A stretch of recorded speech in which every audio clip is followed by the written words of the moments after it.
Hey, what's up? Let's check out what's in the news today. Malaysia's decided it's not too keen on becoming a dumping ground for other countries' rubbish.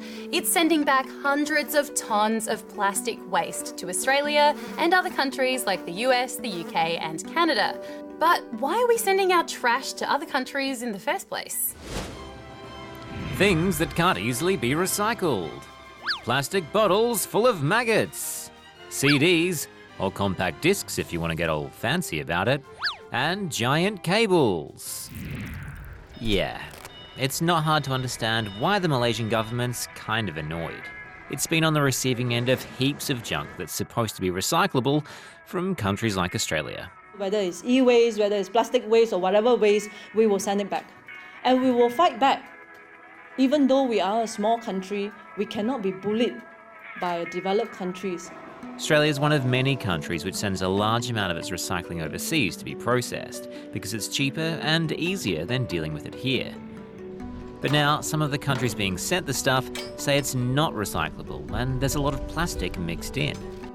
China stopped taking plastic waste last year, and it's meant countries like Malaysia have been taking more of it on instead. So it's cracking down on the system, and one of the first steps is sending back these shipping containers. Yep, that's Australia's. So it could mean there'll be changes in how we, as a country, handle our waste going forward. With gloves. Definitely with gloves. A Banksy mural has found a new home. The artwork's called Season's Greetings, and it appeared on a local's garage wall in Wales a few months ago. Banksy's one of the most famous and secretive street artists in the world.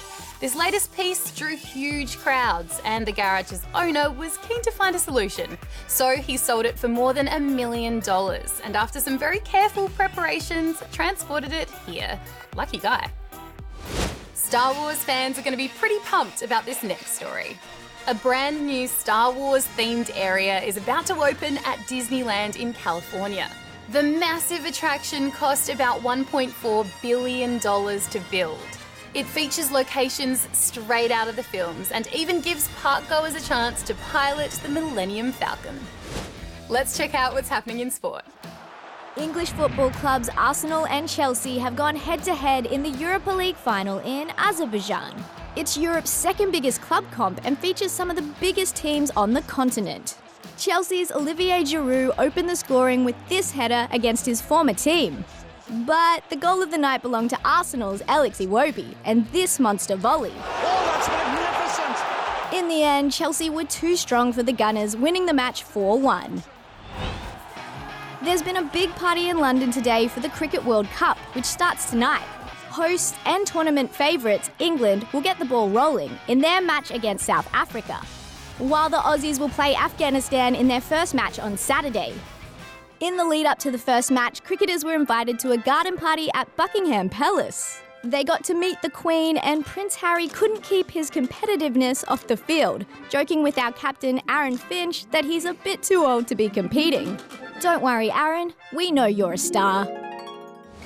Now it's time for our next segment, Catch Me If You Can.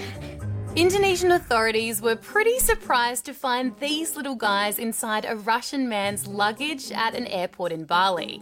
Oh, and also these. Strange combination. The guy was trying to smuggle 10 scorpions and 4 critically endangered Eurasian otters out of the country. Luckily, he didn't make it too far. What do you do when you're caught doing something cheeky? Hey. Like rummaging in trash cans. See you. You just keep at it, according to this naughty little bear that played a game of hide and seek with US law enforcement.